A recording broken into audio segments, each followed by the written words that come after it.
So, good evening, Doctor. I Shuman on behalf of Shield Healthcare, welcoming you all in today's session with Dr. Nupur, and it's my honor to introduce Madam. Am I audible to you? Am I Yes, audible? you are audible. You are audible. Continue. Yeah. So, there is no need of introduction to Madam, and just it's my responsibility to introduce Madam. Madam is the senior consultant gynecologist, Rainbow Group of Hospitals, Bangalore, and in terms of interest in high risk pregnancy, infertility, couples, fibroids, and ovarian cyst management. So, with this short introduction, I request Madam to take over the session, and meanwhile, I request all the participants for your active participation and please post your queries on the QA dashboard of the Shield Connect page. So once the talk will be over, we shall have a short discussion with Madam. So thank you very much, Madam, once again for your valuable time in Shield Connect, and over to you, ma'am, for further possibilities. Thank you very much. Thank you very much. And a small correction, I think it's been COVID times.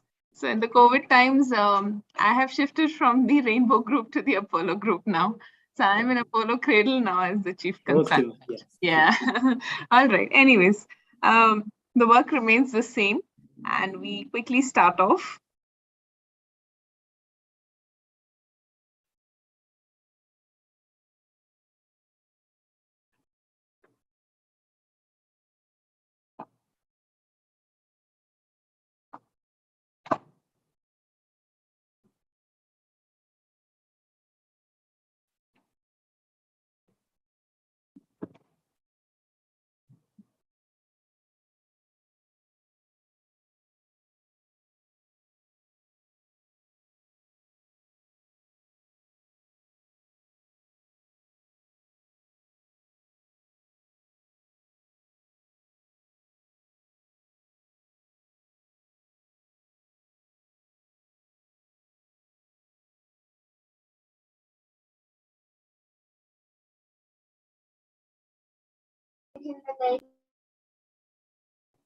Is the presentation visible?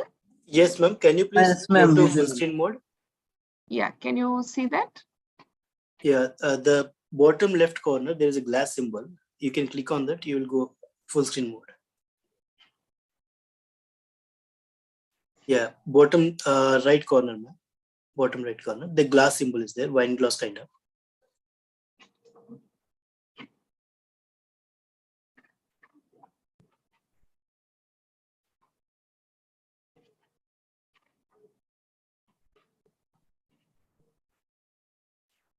Yes, just bottom right corner, ma'am. Just the minus zoom symbol is there.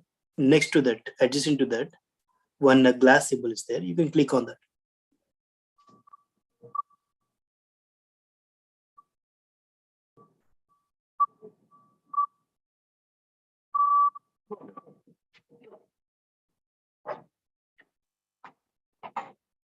If you're not finding, you can go ahead with the presentation, ma'am. It's visible. Is that okay? Yeah. PPT is visible. Right? Yeah, visible. Yeah. Thank you. Please continue. Thank you. All right. Very good evening to all those who have joined in. And sorry for the bit of delay there. It's already 4:20. We'll run through quickly from the slides, starting from the first slide today. Now, now our main purpose of this discussion today is a discussion on PCOS, especially targeted at the other, because it is an entire metabolic range which we have. Specifically acne, which is very obvious to the person sitting in front, shows that there is something internally metabolically going wrong and can be very disturbing for the patients, especially the younger crowd which comes to us and which is extremely challenging to treat because you're restricted in your medications and hormone therapy also in them.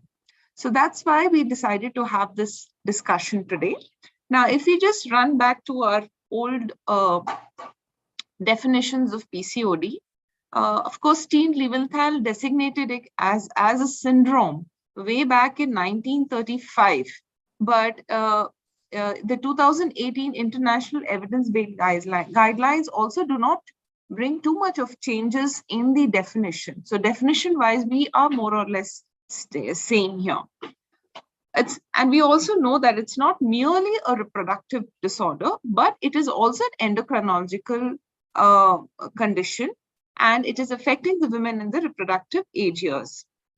So clinical wise, we do have basically the irregularities in the periods, which is the major concern. Oligomenorrhea, anovulation, hyperandrogenism, of which acne is one of the chief concerns, along with hirsutism, and the metabolic disturbances showing up as obesity, dyslipidemia, glucose intolerance. You have them coming up with high HbA1cs. And of course, at a later stage, even non-alcoholic steatohepatitis and obstructive sleep apnea. Now, this diagnostic criteria, always in the Rotterdam, which is generally considered, 2003, 2 out of 3 were required. That's an irregular cycle with hypoandrogenism and ultrasound showing a PCO. So the 2006 criteria made it cycle irregularity or a scan report confirming PCOD with hypoandrogenism and exclusion of other etiologies. The risk factors are mainly genetic, and then the environmental factors do get added in here. So first degree relatives, especially if the parent, the father is diabetic, the girls do come back with a higher chances of PCOD. And then of course, later on even, they are also at higher risk themselves to develop type 1, type 2 diabetes and gestational diabetes also. Drug-induced and environmental toxins we know is a much smaller chunk of people. Among the laboratory testings, we still stick to the total testosterone, SHBG, DHEAS, fasting insulin, and the LH-FSH has been replaced more or less with the AMH testing now, because we know that's more sensitive and picks up early any changes in the ovarian functioning. So anti-Mullerian hormone is what we've taken from there. Prolactin and progesterone levels are more to do with those who are coming with concerns of fertility to us.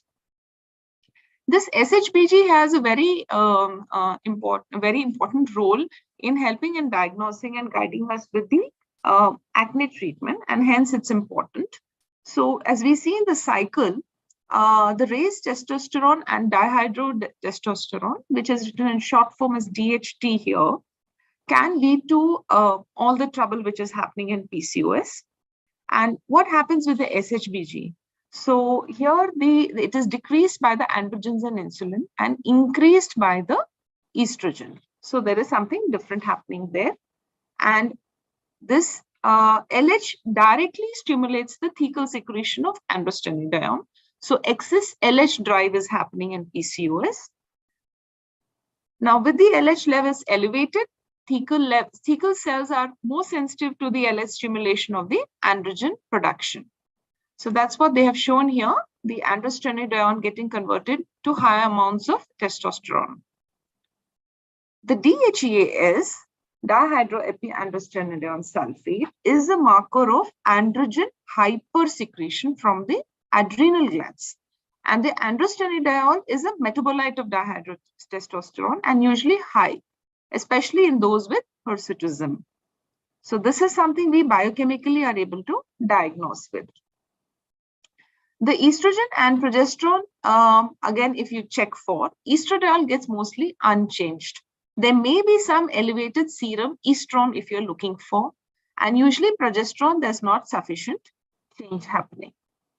Insulin, again, as I mentioned, insulin would be very high. It stimulates the thecal cell secretion of androgens and it inhibits the hepatic SHBG.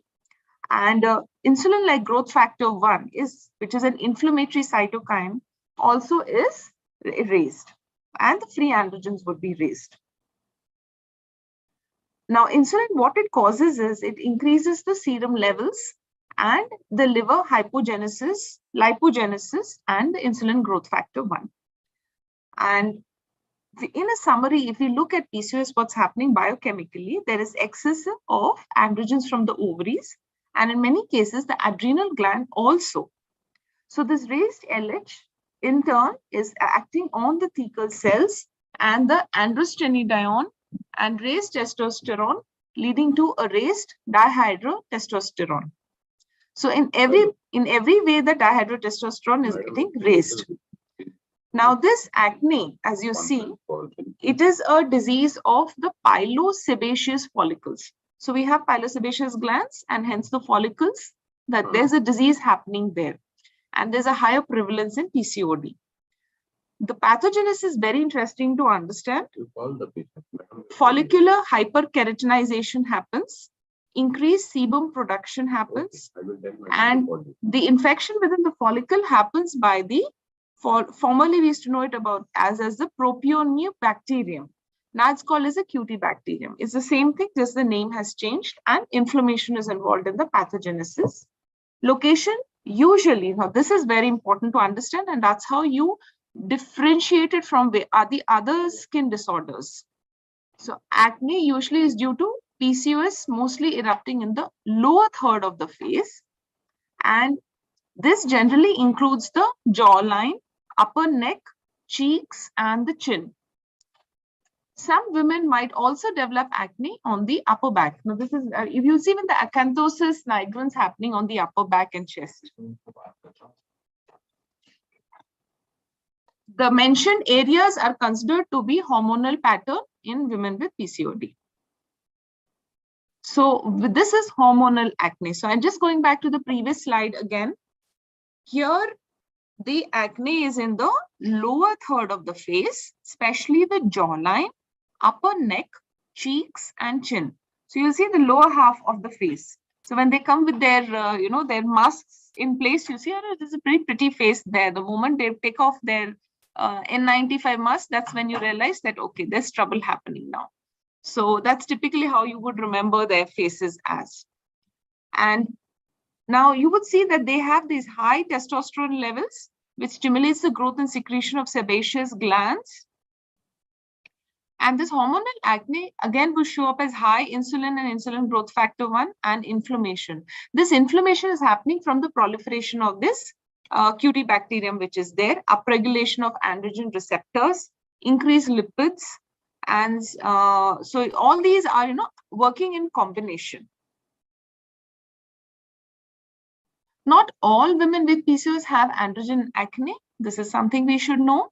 And the women with the greatest insulin resistance are often the ones with the greatest acne production also.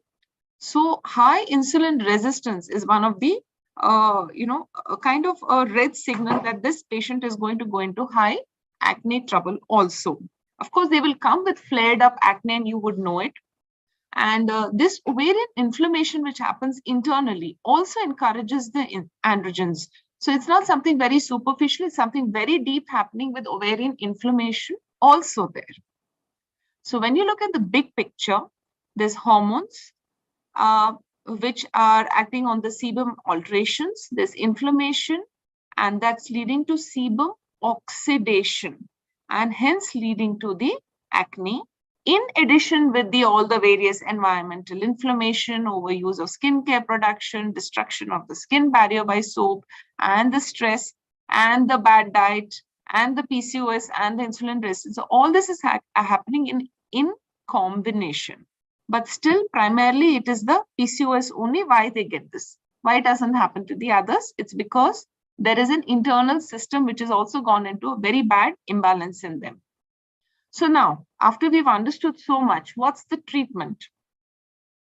There are certain principles we need to follow. One is we need to reduce the toxins, inflammation, definitely reduce the testosterone and the dihydrotestosterone, which was high, and bring back this 5-alpha reductase and SHBG back to their normal functioning.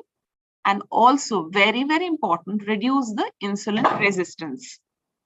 So this is all what we are doing here. Now, pharmaceutical-wise, there are only 3 main components I think all of us are using. Spironolactone is out of the picture. It stopped almost 10 years, a decade back. We no longer use it unless it's very resistant form of acne. I still have some of my colleagues writing it. But due to its side effects and so much that we generally, that in the younger crowd, we try to definitely avoid it in the younger PCO who come to us. And I'm talking about younger in the sense around the 14, 15-year-olds. and even the up to less than 25. So that 15 to 25 bracket group of the patients which walk in, they are the difficult ones to treat because they also are all the ones who come primarily for the acne treatment.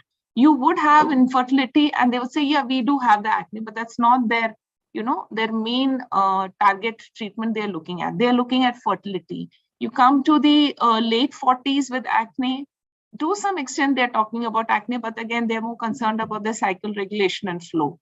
So, the requirements change as per age group. Between 15 to 25, it's a big social issue for them. So that's why treating them for acne is what our target is today. Then, of course, we have metformin. We know it will reduce the insulin resistance. Contraceptives for a short duration can be used, and we cannot leave out our dermat colleagues in this concern. We have to involve them to some extent and have some direct skin treatment in the form of various creams and skin hygiene treatment measures also taken.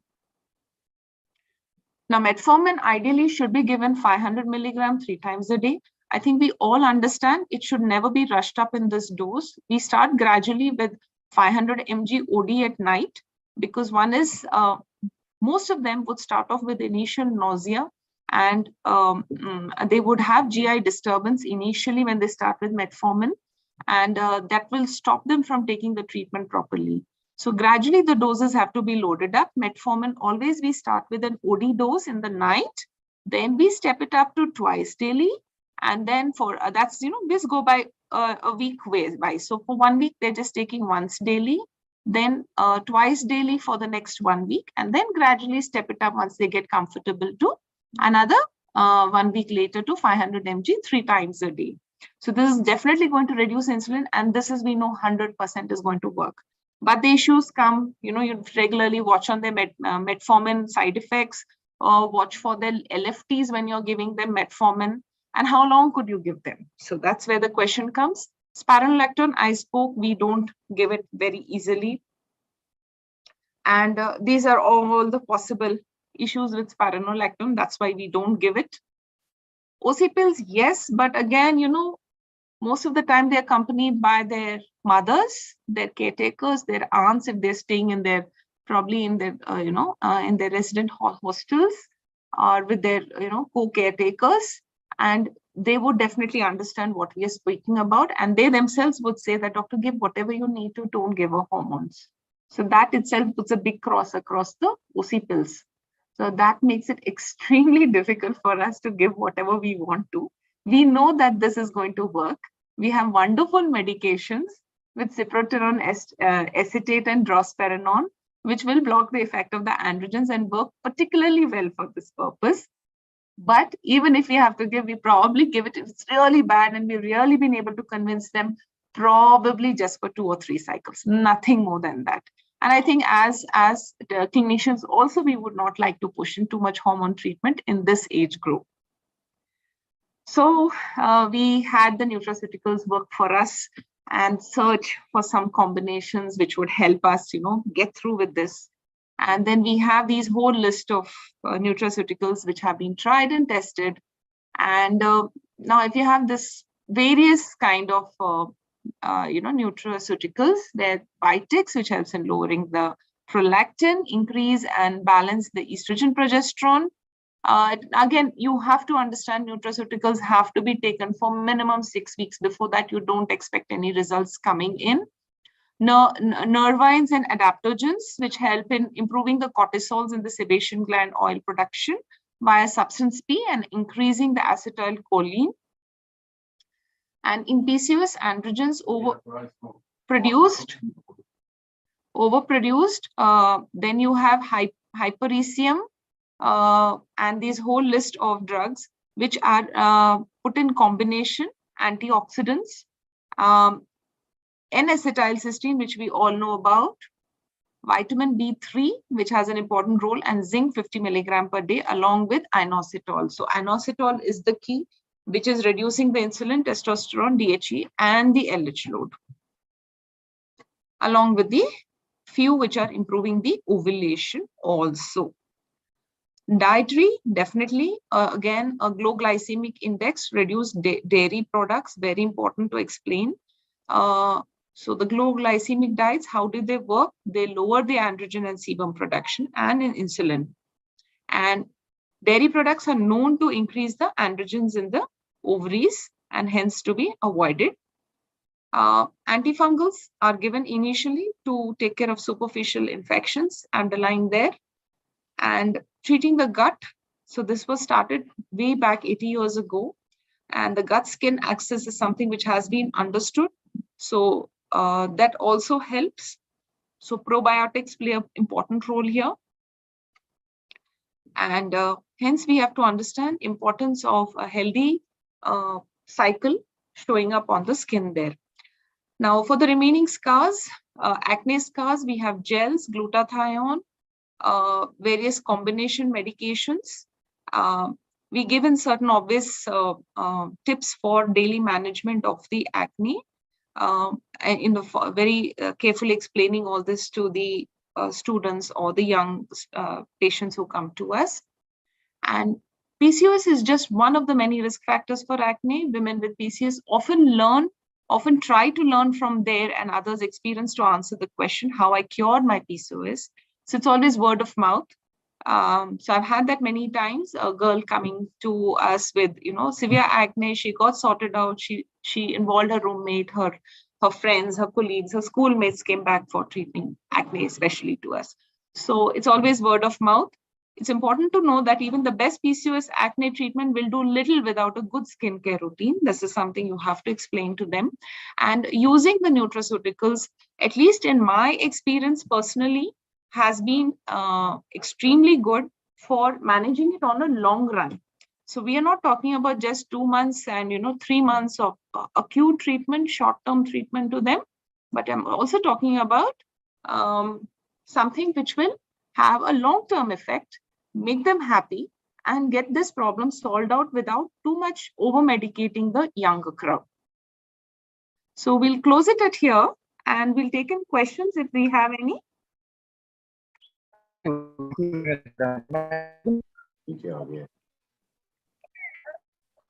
I audible? Yes, you're audible. Yeah. Thank you very much, madam, for the nice information shared regarding this PCOS and acne. See, one minute time to check if any question is there. Yeah, Dr. Suman will check if any questions are there, ma'am, and he will tell you. Yeah. Sure.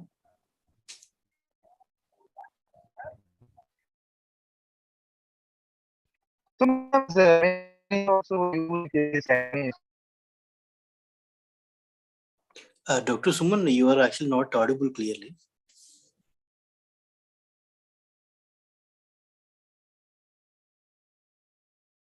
So, are there any questions available in the chat box?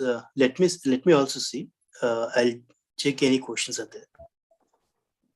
there. Surya, am I audible?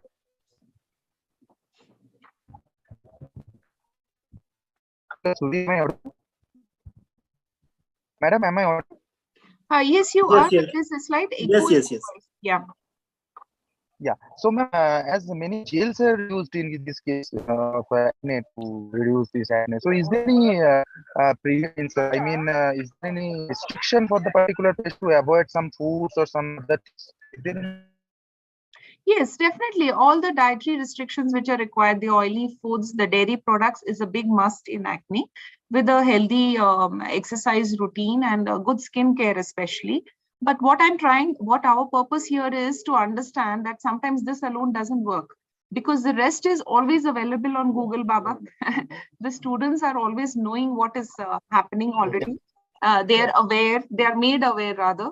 But what we are giving them as gynecologists as treatment to them is something very unique product, which is not available to them, accessible to them online, and is something only we can explain to them how it works and how it has to be taken. So it's very important that we give it all in a combination. So it's a combination pack which goes to them. Now, in my personal experience, I think if some of my colleagues who have met you and also otherwise, without just going into the brand also, but I have had a personal very good experience with Pcod. Pcod obis especially, where we have given it we started it off. So what I do is I give it in combination with the pills or with a little bit of hormonal therapy initially, just for 2 cycles, just to settle them a bit, because then they get the confidence that these medications are working. That's very important. Once they've got that confidence, we call them back a bit early, say after 6 to 8 weeks, to understand what's the improvement happening. So once the cycles are regulated, that helps. The estrogen, progesterone, and the insulin resistance with the metformin, sometimes when we are adding it, that helps. And then meanwhile, slowly the Pcod is doing its job. So all these nutraceuticals which are doing their job slowly are then getting time to build up. And then over a period of another 6 weeks, they do start showing up results. So we have to understand that this will work, but it will take a little longer. And when you explain this to them in this way, with the combination, then they are happier, rather than giving either of these treatments alone. Thank you, madam. I didn't find any question, so allow me then to upload this question. Yeah, there are no further questions, ma'am. So if you allow us, we'll conclude the session. And really, thank you so much, ma'am. I find this session very, thoughtful, and thank you for sharing your experiences. That's really fantastic. Even for me, this is my first experience. Really happy to be, listening to your presentation. Thank you so much. Hopefully in the next session, we will be having our study, which we have started on. So there's a study we'll be doing where we are doing a study on gestational diabetes. Yes, and that study will get initiated soon, and we will be able to, come to a conclusion as to what these nutraceuticals are going to do for gestational diabetes also now. Yeah. And we will be able to share our personal experiences with whatever proper control trials which we'll have. And we share it with our colleagues as to what we got a result on that. Great, ma'am. We are eagerly waiting for that. That will be our next talk. Yes. Yeah, we are eagerly waiting for that to happen, ma'am. Very soon. Right. Thank you very much. Thank you very much. Yes. Bye-bye. Thank you very much, and once again for your valuable time. Thank you.